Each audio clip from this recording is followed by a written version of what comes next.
Hello there, you're listening to the Christchurch Escape podcast. Still, Castleford's #1 faith-based conversation that we know about. Christian faith and belief in the Bible, especially some of the weird little books in the Old Testament, can leave us today with some really tricky questions. We can't afford the experts, so we might not get to all the answers. But if your week could do with an honest, hearty conversation about what it means to have faith and hold the Bible, this is the place for you. Today's episode talks about the pros and cons of street preaching, 80s Christian fashions, and some cross-cultural mission. We really hope you enjoy it. Thank you for listening again. And we are, I'm going to give context every week. We're still in the same space, still in the church office. It is still warm. Warm. It's not that very warm. Joe says very warm. It's getting increasingly warm. Let's explain as well. Joe's here. Joe's just preached, so he's Well done, Joe. settling from that. Well, Joe, thanks for having me. And Ash is here, Jude's here, I'm here, Craig's still in a corner, recording our voices. And I feel like we have to start with that because we have another week's rating the sermon. Where does this? Did we warn? Just to raise the temperature further, Joe. That's what we like to do. No, we don't. Start by giving you a middle thumb, good thumb. I think just rating him just somewhere between or above or below Paul and Ash. I don't know where. What's the benchmark where? We're not going to do that. No. But please send in your thoughts. Joe, thank you for your word. Thank you for preaching tonight. Yeah. It had me lost in thoughts. And I went through loads of different stages of thinking about various different things, and I've written down loads of questions. So we might get to some of them. We've only had a couple of questions sent in, so we should be able to cover. Thank you very much to everyone who takes the time. We say this every week as well, don't we? But taking the time to actually scan the QR code, think of the question, type it in. It's a real lovely thing to do. And and it's helpful for us because it means we can stick on a theme. So we won't wander off too much, digress. Not too much. Keep us on things. And you're probably asking a question that somebody else wanted to ask but just didn't feel like they did. So if you do submit a question, not just helping your own self, but lots of others as well. Yeah. Great. That's that. Let's go to tonight's message. So to sum up what Joe was... Well, you're here, Joe. Go on. What on earth were you talking about tonight? That's a very good question. What was I talking Sum it up in a sentence. So we reached the point of the story of Jonah, where he turns up in the city of Nineveh and gives them his very short 4 or 5 word sermon along the lines of, "You all better book your ideas up." That's not a direct quote. But... No, I'm going to come to that. Because what he actually says, it seems a really short sermon. Absolutely. There may have been more to it, we don't know. But that's the takeaway that we get written for us. Mm-hmm. The Ninevites turn and listen to him, and this eventually, I guess through word of mouth, reaches his way up to the king of Nineveh, who declares this national fast, including animals, which I'm sure we'll get onto perhaps. Fasting animals is definitely something that needs to be discussed. It's not something I've a great deal of background knowledge on. I also think there are certain charities that would probably have a real problem with forcing animals to fast. And it's a tricky explanation to your pets. Yeah. I don't know how that would pan out. No. You just got to enforce it. I think forget the explanation. We can just say it was contextual on it. There was a lot of things that were going off back then. We can leave in the BC, as it were.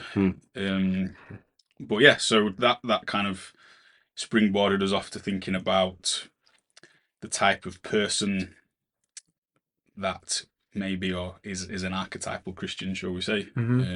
So the Ninevites were very much culturally distant from what you would describe as God's people in the Old Testament, native Israelites. So I hope maybe that will spark some discussion on what a Christian should look like.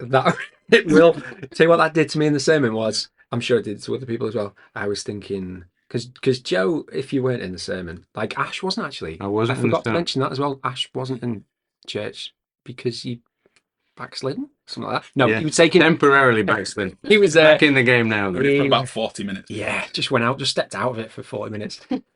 No, I was see what it looks like from the other side. doing the kids' work. Yes. All right. Do you want credit? I'm just defending my Please send in praise for integrity. Ash doing it. Thank you for, mate. We're very grateful. We're very grateful. Us with kids, very grateful. Thank you. And it was Occupying them. the same theme. Just Okay. so if you're listening to the podcast and you didn't know, we try and do that where we can. We try and teach the kids the same thing that we're teaching the grown-ups, and sometimes that's joyous, and then other times that's quite a tricky exercise, really. Because some of we try. I mean, we try not to dumb things down. We try and be smart. We try and give the kids the respect. Yeah, we mentioned that previous weeks, didn't we, about like trying to cross-reference, trying to teach kids the cross-reference of Old Testament and New Testament and what speaks to each other, and yeah, we probably treat them more stupidly than they actually are. I think I've got 3, and they are varying degrees of So sleep. it depends. That's individual to the child. I Yeah, think, to some and degree. the amount of sleep they've had, Yeah. and the amount of food they've had. And how they want to concentrate. Yeah, what's on TV or what tablet is available. Yeah. So when you were speaking about that, so Joe, tell me if I'm misquoting you, because you said that you used to stand in the street and spot who the Christian. And yeah, I immediately thought, well, I've done that. That's a great game. Yeah, but I thought, would I look like the Christian now? Don't answer, Joe. You don't need to answer. But that's what I thought.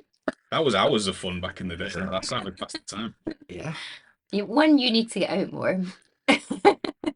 What were you looking for? That's what I wanted to know. I heavily edited a part of my sermon that referred to Ned Flanders because I thought it wouldn't be appropriate, but maybe it's more appropriate for this context. Yeah. Yeah. What is it? That's what I know. What is it? What looks like? There were particular indicators that we would look for. Socks and sandals was obviously a big one.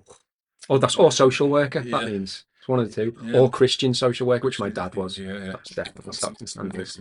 Check shirts, I think. Check shirts, glasses on a string around the neck. That's lumberjack. You get Well, Christian. I go lumberjack. to the occasional fantastic. In fact, it starts tomorrow, the FIC conference. But there are a few check shirts. It's a well check. Yes. One of my favourite things to ever happen in popular culture is in the Spider-Man movie. Is it the one where all 3 of them are in? I'm aware. I don't know which one it is, but I know that it happened. This is slightly off piece, but there's the one where all 3 All of them, 3 Spider all people. 3 Spider-Men are in. I think it's No Way Home. I think it's No Way Home.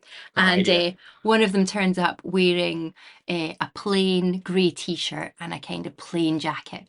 And the other 2 say to him, "What are you doing dressed like a youth pastor?" And it's just like... And obviously in America there might be more of a population of youth pastors than we maybe have in the UK. Yeah. But I do love that quote because he does actually look like a youth pastor, even somebody as cool as Spider-Man dressing in that way. But culturally, that got me thinking: where did that come from? Where did we subtly pick up this idea that there is a stereotypical? Yeah. Who set the fashion for it? I don't know. Who was the first guy to step out and? Who's the trendsetter for the modern Christian at that time? I'm trying to think who it was. How long is this? How long ago is this, Joe? You would have been stood in the street. 15 years ago. Oof. John Piper. I don't even know who that is. You do. Do you know what? Anyone after Steve Chalk? How dare you? I don't have a reference. I'm never coming on this podcast again. It's probably. I think we do develop a culture, don't we, in churches? It does happen. I think it's as much to do with that as anything else. People do that. People, if they hang out together, they develop a culture, a community, and I guess Christians do that as much as anybody. And some of that manifests in what will be there must be a bit of conservatism to it. You must be trying to think, all right, so some of the biblical teachings would mean that you're going to not be too avant-garde or too showy or that. So there's maybe that in the back of your mind. And then there's probably certain shops that we tend to favour as well. So you also... Shops. Yeah. Yes, probably. I reckon... Yeah, that would be one. Just wherever the outlet is. But I think now you could take that a step further, because I reckon there are certain types of Christian that I could spot. Because they just go into, don't we all just go into separate churches now? It's almost like that's replaced denominationalism now. It's just I want to go to the Christians that dress like me or sing the songs that I like to sing. Dress and worship would be heavy heavy features of where you choose of how the denominations are thought about. Definitely. This is overtaken from like what your views on baptism are and that kind of stuff. These are the cutting edge issues now. That's right. Yeah. When that'll be the new book on theology. Yeah, it'll be like, what clothes should you wear in this denomination? I once read a book which I started reading because I thought it sounded like a pathetic title, and this is while I was away in Haiti and very bored, which I know sounds like a strange sentence to say.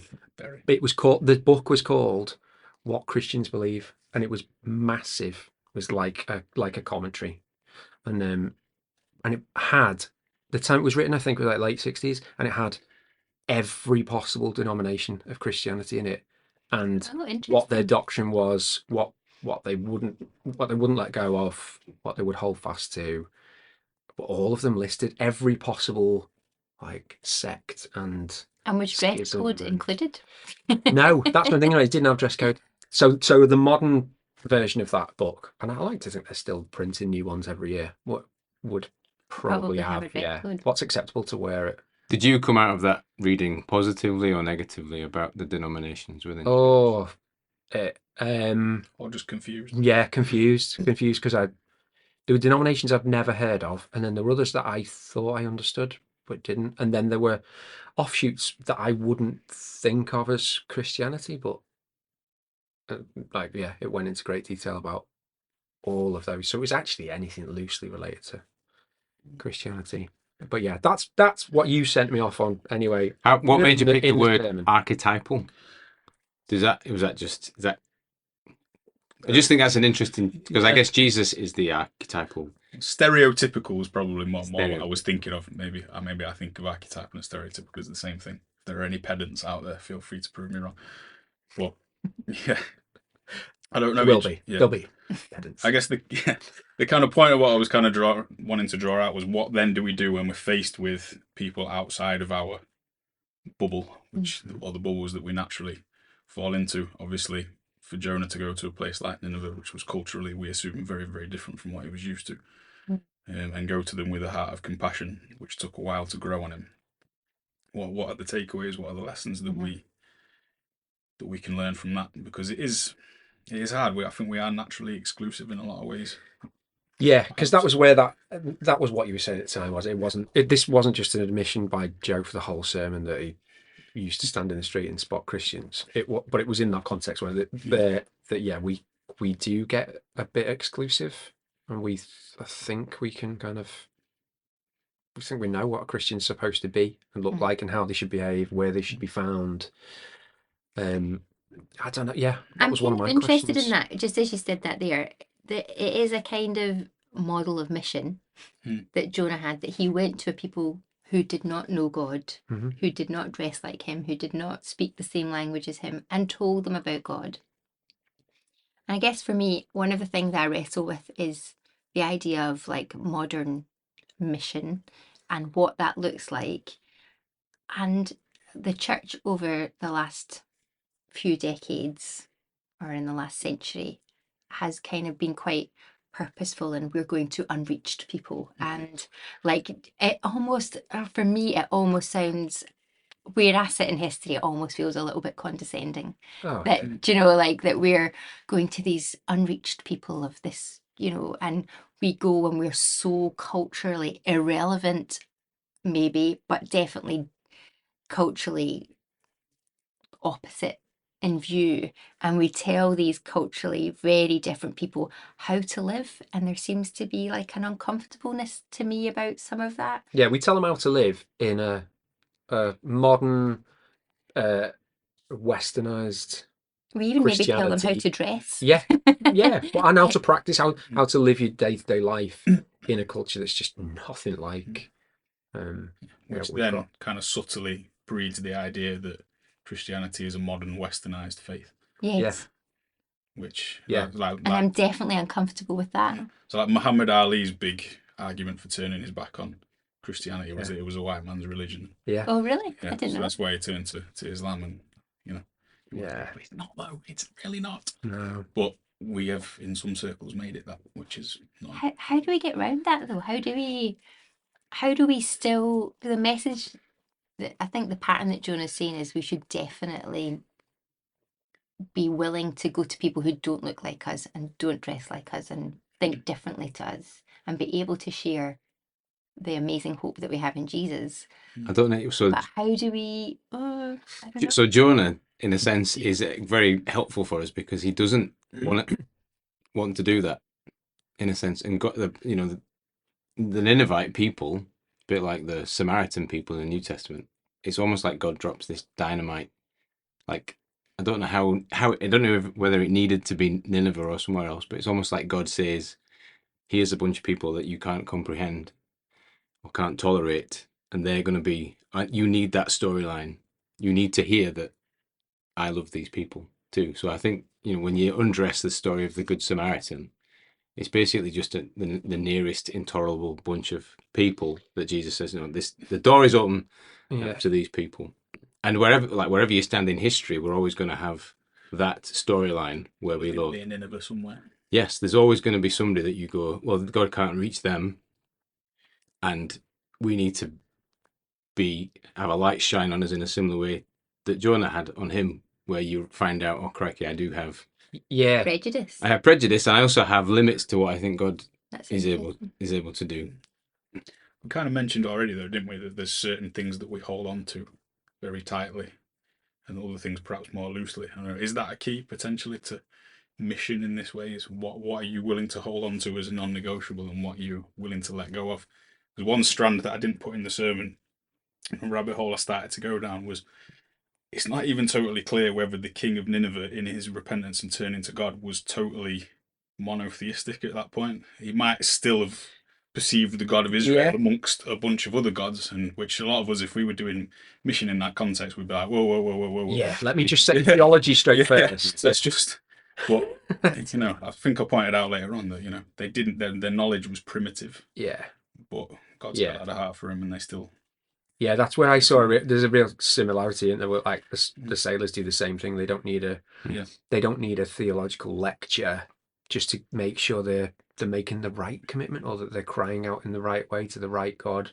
They just do it from the heart, and so that's enough. And with zero understanding, that is enough. So do you think that there's a conflict in how we do church at the moment, or even how we interpret the Bible? Because I think what we do really well at Christ Church is that we're constantly placing the good news of Jesus in the context of the whole Bible. So it's this whole Bible narrative. We talk about it all the time, like whole big overarching story, big picture.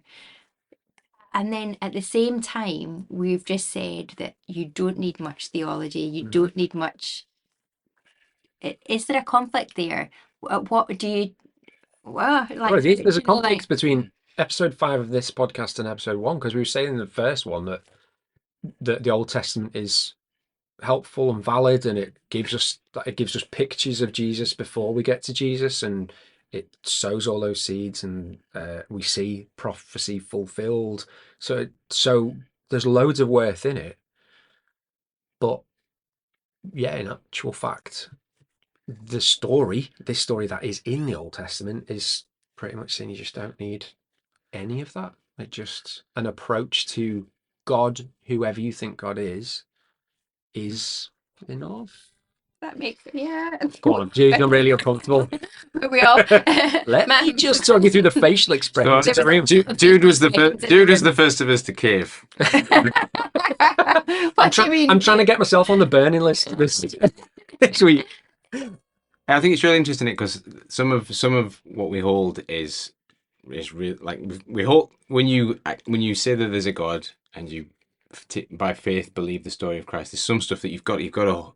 It's hard to hold it loosely in that sense. So you invest in it, and you go, right, this is what it means to my life, and then at the same time, so you find yourself holding on to all sorts of things, and some of the things are just things that you end up holding on to for you, or that's the church that you belong to, and it works in that sense. But we can end up holding them your whole life and go, right, this is Christianity is this. It's become sitting in this place. It's this become practice. These kind of hymns, this kind of sentiment, this pattern. And So it's what of that is Christ, and what of that do you not need to keep? Because some of it will be really helpful for you actually, but I think it's a hard thing to practice because it's hard not to hold it tightly, and it's hard not to really mean it and care about some of these things. And so at the same time, you come across somebody who's doing it very different to you. It's hard to go, right, that's okay. So how do you keep checking in with that? Is there a good practice to, I'm trying to find a practice to deal with all the practices. Is there a good way of like making sure that we keep revisiting that and even as a church going, is this essential? Do we need to do this? Do we need to do 2 songs and then a reading and then another song and then like which of those patterns are useful and which of them do you throw out without throwing the baby out with the bathwater and going, actually, this is still useful? Perhaps it's dictated to by the people that God sends through the door. Perhaps. Would we notice that then?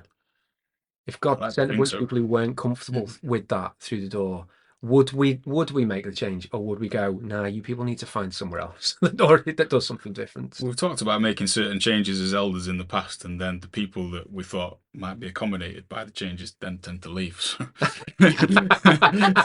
What have you done? Picture of Christ. Yeah. I mean, being honest, like, no, that's right. We at least had those discussions, though, didn't we? Yeah. And we would like to think do so again.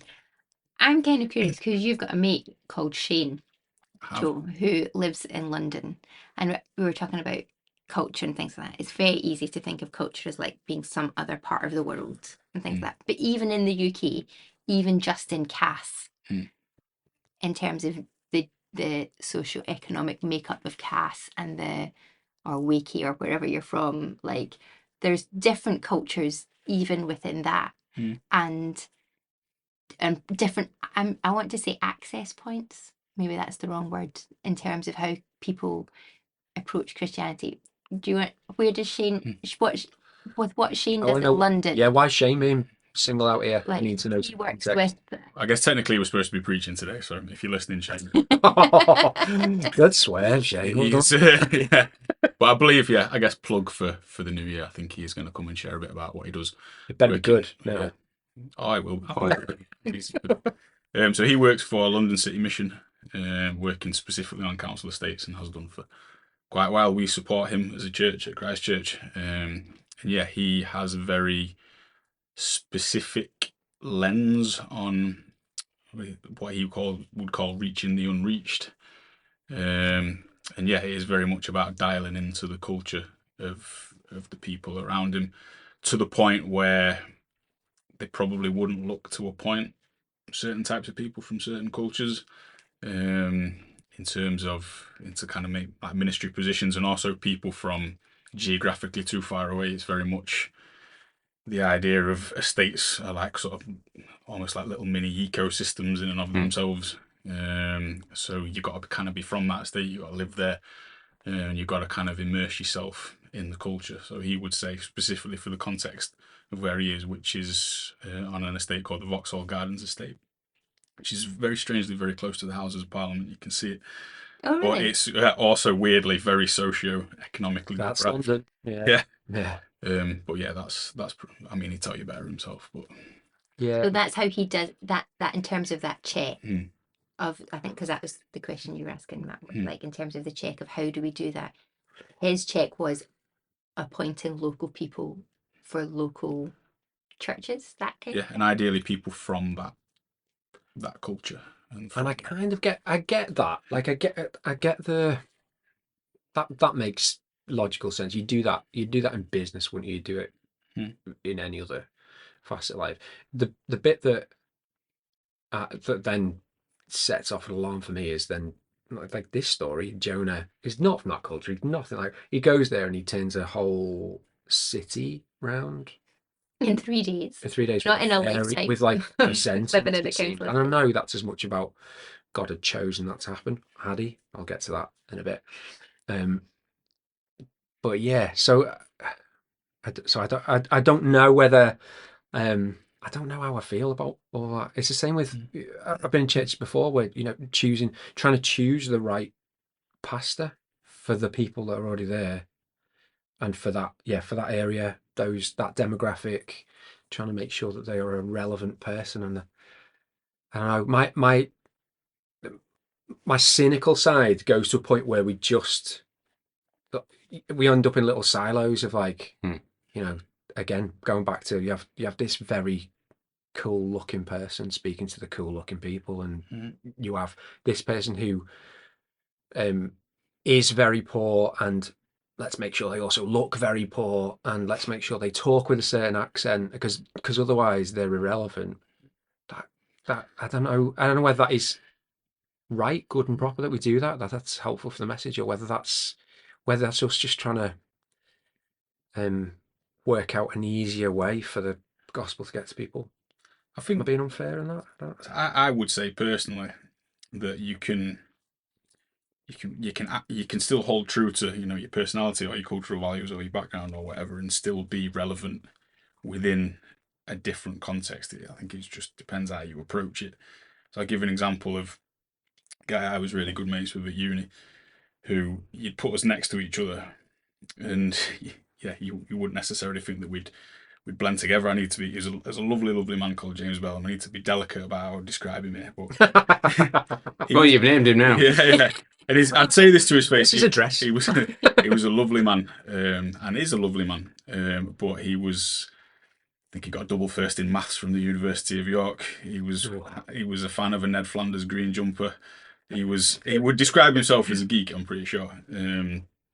But he got on very well with a bunch of us that came to the church, and other people as well who were so far removed from his context, but he developed we sort of developed a mutual respect, and we accepted each other for what we were, but we didn't hold on too tightly and make those sort of traits kind of exclusive. That's probably not a good way of describing it, but it can happen. It can be possible. Yeah, and that's my worry, is we make that less possible by going, oh well, I think it will be easier for these people if it's somebody like this, or my hat back to front people. Yeah.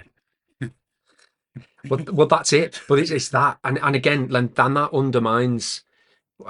I'm sure we've all experienced that. Like, just but it is particularly back to youth pastors trying to be cool, which I just despised as a kid. But the youth are going to see straight through. Yeah, that's it.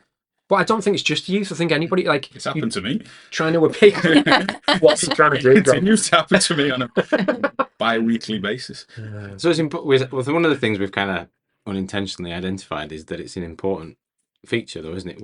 How we come across, what we do, what we look like. Because even though we've identified trying to fit in with the culture, there's also, my experience was less so that, and it was more that it was like a smarter uniform that you would wear that would alienate you from the culture. So that's been, that's also not always a helpful thing, because what is that? So there's it's equally unhelpful to try and just. My culture was probably more like Sunday best. Yeah. Where you're with. I don't think it was never put quite like this, but not far off. You turn up for church, you're going to meet the Lord, then you should have a suit on. Yeah. Or a shirt, a shirt and tie. Which did you have to wear a tie as a kid? For church? I don't think we went as far as ties, but it was. I think I buttoned my top button up and wore my best You're trousers. such an 80s kid. I can just imagine. Listen, I had a leather tie. That's how 80s I was. A leather tie. Leather tie. So what did it for you, Jude? Did you say for this Sunday best and thing? Crazy coloured shirt and a leather tie. I'm in here. This is for me. It's my man. It was. The truth of some of that is it's confusing. Categorically, no. Sorry, Ash. It's confusing. Very well. So you grow up as a child with that environment, and there's a sense in which you're being taught what it is. Yeah. My parents taught me the gospel in a lovely way, but there's other bits of the gospel that came in and amongst it, which was quite confusing. So. Yeah, it's not an insignificant thing. I can see why we would try to dress in a way that connects us with the culture. Equally, what on earth is it to be saved and born again? It's not an outward in a sense. There is no archetypal expression. Yeah. Okay, that's cool. This is a good point to say. If you've made it this far, and got through all of that discussion, you deserve a treat. Yes, you do. Is that A right? freebie. How big is the freebie this week? I mean, A panini. oh, for Pete's sake! Oh We really need to discuss the freebies. no, I like it. I like the fact that it's just done on the hoof. I don't have a good word though. Yeah, good word, I think. The word is sandals.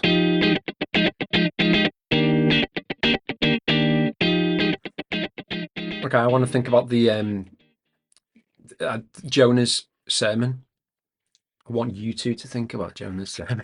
We can all think about it. We can all. Just remind. Yeah, what are the exact have you got words? The verse there. What are the exact words that Chapter 3 was verse. I want to say verse 4. Jonah began by going a day's journey into the city, proclaiming 40 more days. Yeah. And you see, even saying 40, then I tried to be culturally appropriate. 40. 40. I tried to Thought. 30, which sometimes I slip It into. came out as Cockney, mate, if I'm honest. I was going 40. 40 more days and Nineveh will be overthrown. That's the sermon. 40 more days and Nineveh will be over. So, because I was thinking while you were preaching, Joe, I've said this before, I do listen to what people are preaching on, but that's how I know it's good sermon, is if my brain wanders off.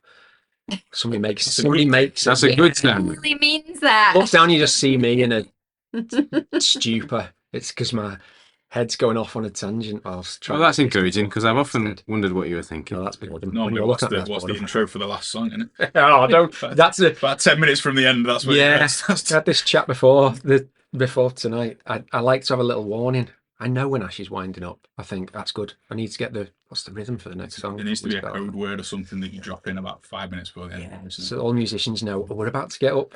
Have your drink now. It's good that subliminally we already connected. No. Joe did me no favours tonight. Sorry, no favours. I was midway through a thought and then we were straight up. So Okay. I like to keep you on your toes, man. that I appreciate it. Thank you. Let me get back to the sermon.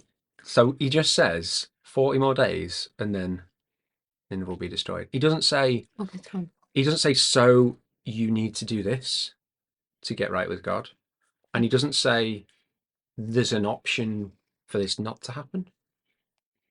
He doesn't give them any out at all. He actually just preaches destruction. Or at least that's what we get to hear. That's what the story allows us to think about. Okay, great. Because Very, very heavily edited it was. yeah, well, this is my other thought, because it's another one of those demonstrations of like the sailors just cry out, no detail, but here's Jonah's prayer, perfectly written out inside of a fish. Maybe in under the influence of the Holy Spirit, maybe it's panned out that somebody would say, "Give me it in a sentence," and this is it in a. So sometimes when I'm struggling to pull the sermon together, Jude will say to me to help me on my way, "Can you give me it in a sentence, Ash?" And if this is a genuine test. If I can't off the cuff just give it in a sentence, I have to rush back up to the office and think, right, okay. So I have been put on the spot like that, though, isn't it? But it is hard. But actually, if on the times when I'll say, yeah, okay, I'm taught, and just in a sentence, you can give it, and you think, all right, I'm going to be all right. It's never one sentence, even when I ask you to give me it in a sentence. And often it's not to help you. It's just like, I'm busy making the tea. Can you just make it snappy? Just give me it in a sentence. Tell Rudyard Kipling to condense it down to one sentence, would you? So, You can't rush a masterpiece. Bare necessities. That's it. Oh, very good. That's all the Kipling I know. Very good. Oh no. If. Oh no. If, yeah. I think though his first word that we get to hear about is 40.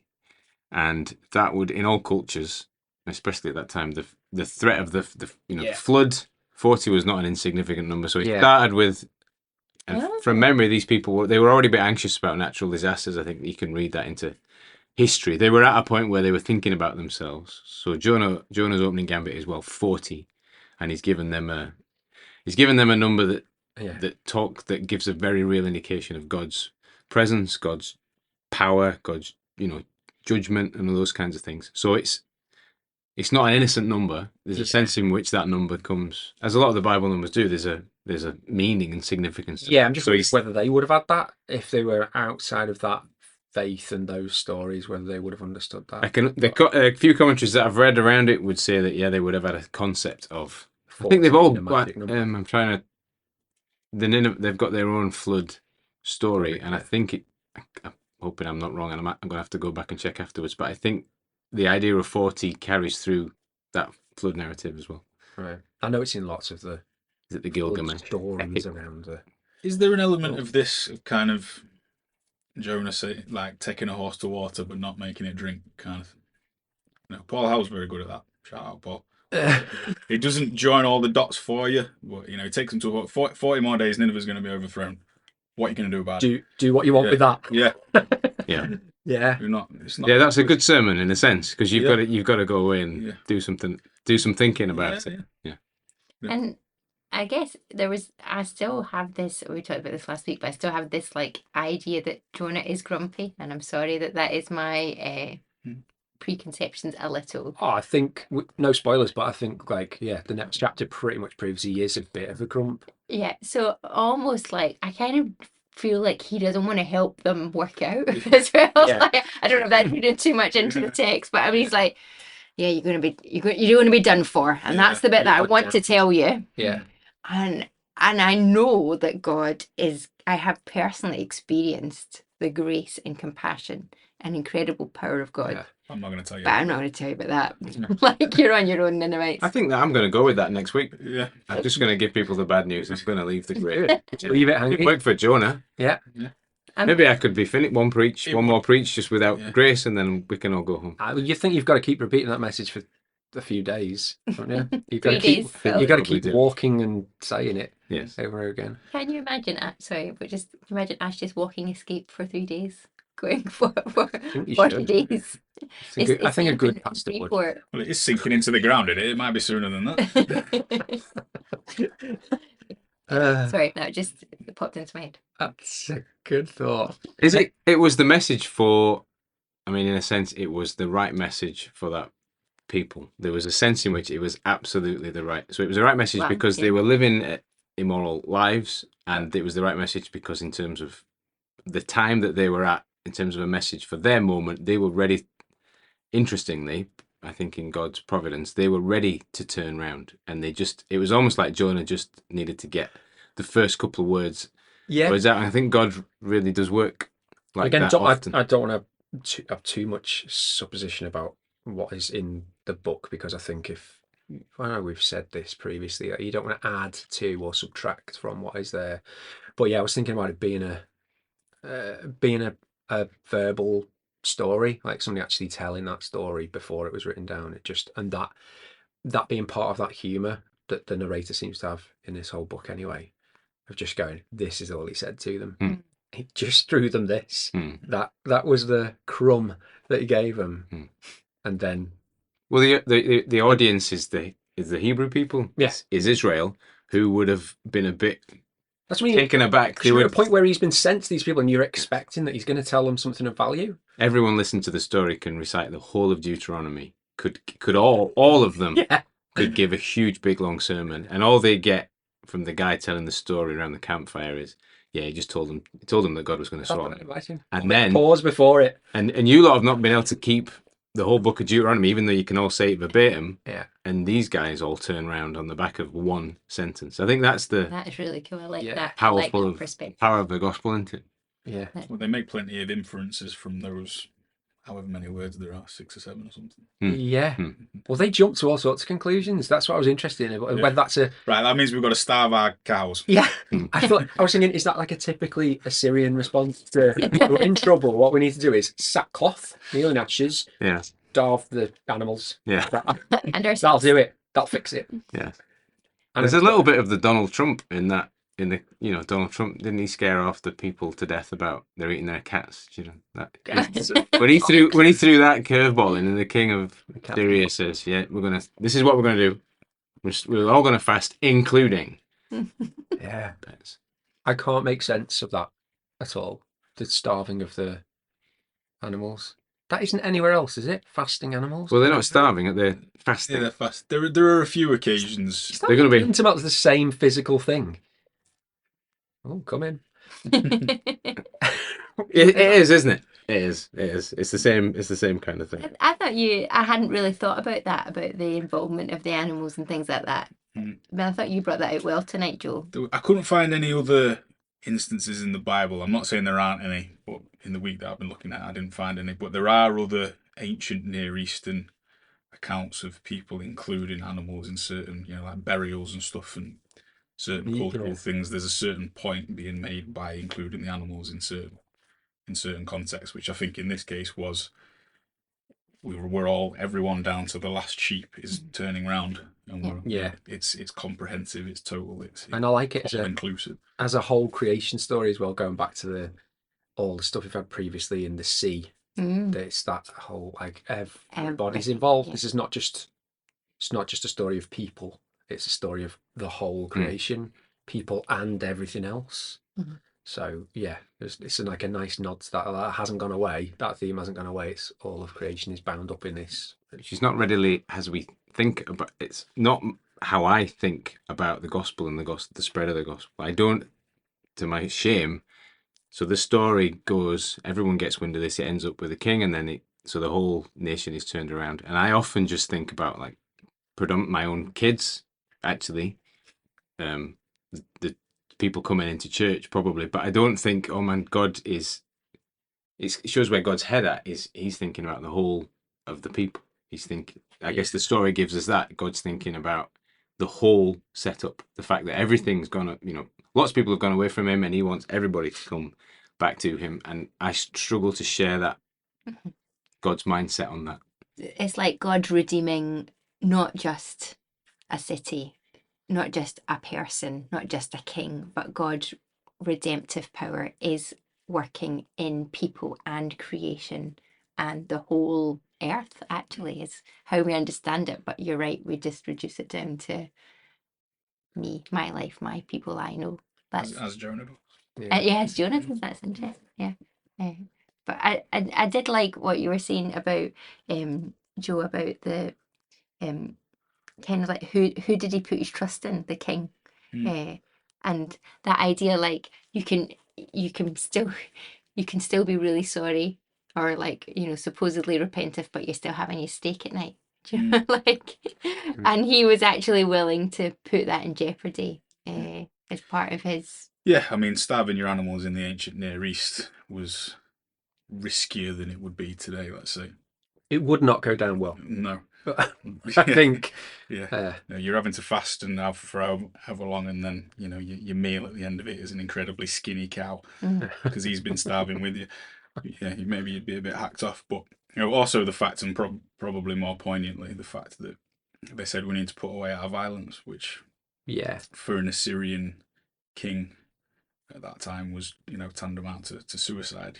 I think I talked about, they went out to war at a certain time of year just to assert their strength, not necessarily just because they had a beef with someone. So to say we're not going to do that anymore. Yeah, which probably also feeds into that context of the time, the 40 days being this could be a time when you are at war and you'll all be destroyed, or it could be some disaster, some act of God disaster that might, but either way, it's like that's on the horizon, as it probably would have been every single year, just those cycle of events that it could happen, and somebody coming with that sort of foreboding chat. What I was thinking about though, where you touched on a little bit in the sermon about the fact that he didn't have to tell them what they were doing wrong, and the idea that the king must have already thought what they were doing was evil and that they were violent people. That was already there. They don't need to be told that because they already know how bad they are. I wondered about that and about how much time certain types of Christians spend rather than telling the good news, telling somebody what they need to repent of. Like helping you find the stuff that you should be sorry for and creating a list for you. Is that just me? That's not something that you presume to do, is it? But I've seen when you preach, or just in any context. Yeah, maybe that's, if you're getting into the specifics of it, maybe that's a discussion to have with somebody who you know a bit better, or you'd like to think, wouldn't you? Yeah, I think that'd be the better way of doing it. But I've definitely known it's Christians who feel like, I think some groups of Christians would use that as a strategy of convicting people of their, it's their job to convict people of their sin. Yeah, I need to convince you that you're sinful to start with, because then you'll want to repent. Like that's the that's the perspective we need to give people, as if that's really helpful. I need to point out for you your sins so that you'll repent.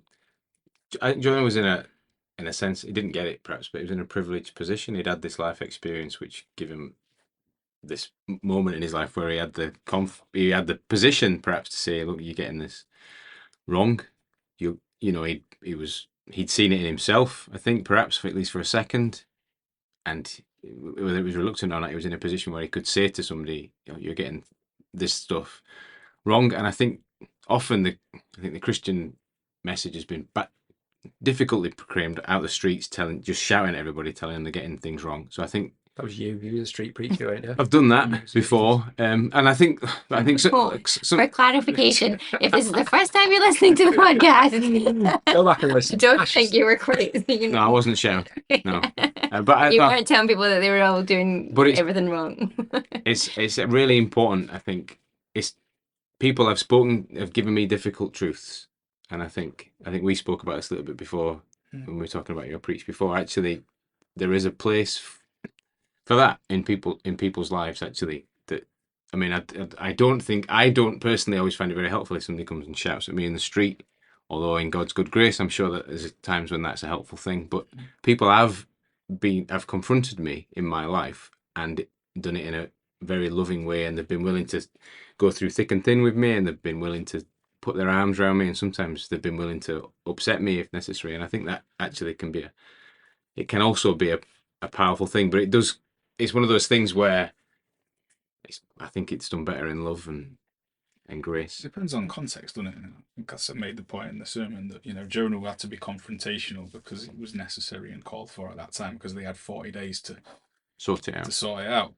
Which, yeah, you'd rather that kind of chat be done on an individual basis with somebody that you know relatively well. But sometimes you're driven by necessity, perhaps.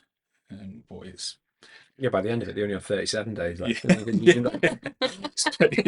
No one turned around to him and said, well, you've wasted 3 of them. Yeah. I mean, of course, I'm not advocating this, but wouldn't the argument of the street preacher who shouts be that we actually don't know how long we've got left, and we think we've got lifetimes of gently walking alongside somebody, putting our arm around them, and actually we might not. Yeah, but again, it's that I'm not trying extremes, aren't they? Because there is definitely that model of not just the street preacher, but the old image of somebody with the sandwich board with the end is nigh on it. Yeah, which is totally born out of this sort of story. Just tell people destruction's on the horizon. You need to hurry up and get yourself right with God, and there's truth to that. But I'm not convinced that's a great place to start. I'm saying that in light of the fact that Jonah absolutely does start with that. He just goes, "You're going to be destroyed."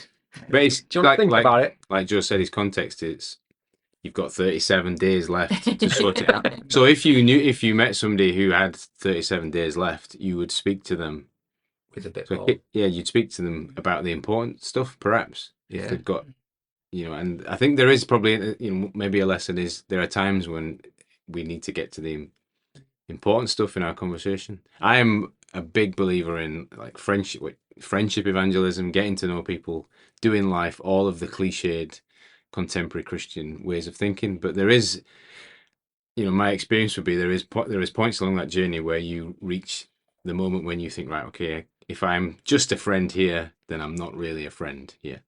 And I think, when you see sort of time ebbing away, or in the friendship, or the growing significance of the thing that you're talking about, you think, I can't just be glib about this. This is something actually that shaped my whole life. So I'm going to say the thing in this moment. If I can't say it now, I don't get to say it. I think, thankfully, God's purposes don't hinge on carefully crafted strategic evangelism, do they? No. He's going to use what he's going to use at the end of the day. But I'm sort of siding more with you, man, that you see somebody in the street shouting, repent at you. My first thought is, which I think I mentioned, you're crazy, mate, I'm not. Yeah. Well, that's not to say God can't use that, but it's an interesting psychology, though, isn't it? Yeah. Because just naturally as humanity, what do we do when somebody says, don't do that, or you're doing something wrong? Well, maybe it's just because I grew up in Glasgow, but I'm like, no, I'm not. Yeah, and normally gets the heckles up. Yeah. Yeah, my heckles are up. Yeah. Pretty much instantly. like before they've even finished the end of the sentence, I am there with the retort of why they're wrong. Yeah.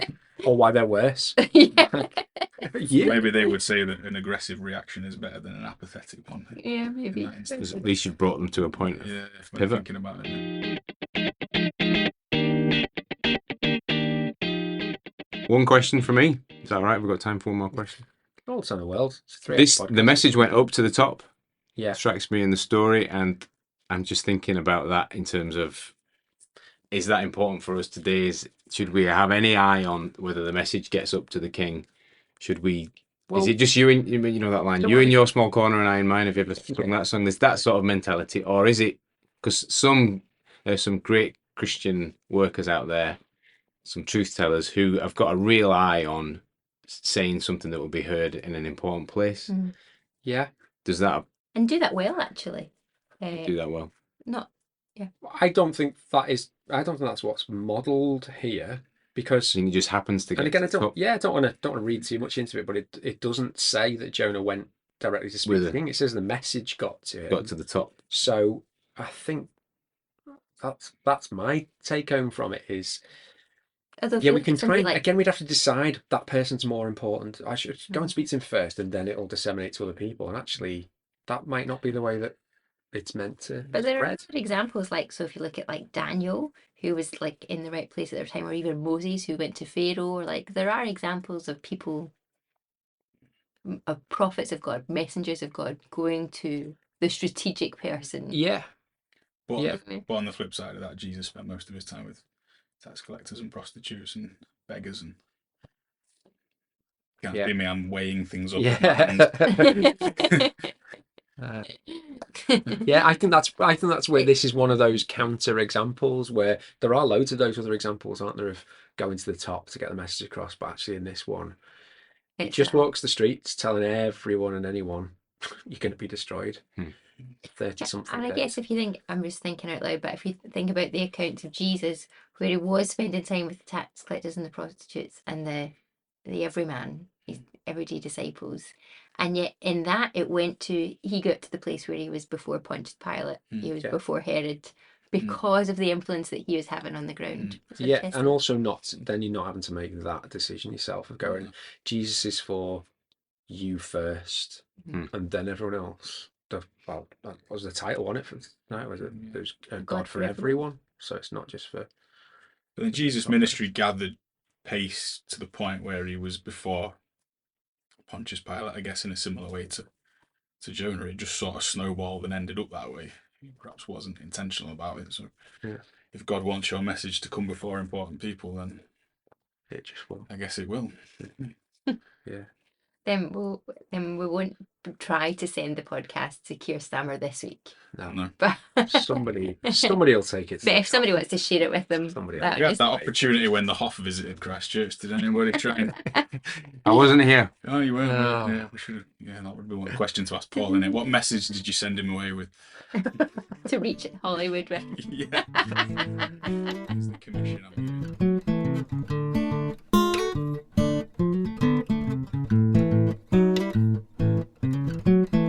Thanks for listening. Hopefully this is helpful, and hopefully this chat's prompted some other questions and comments. So if you do have anything to say, then please keep it clean. But please do get in touch via email at hello@xchurch.org.uk. Have a good week.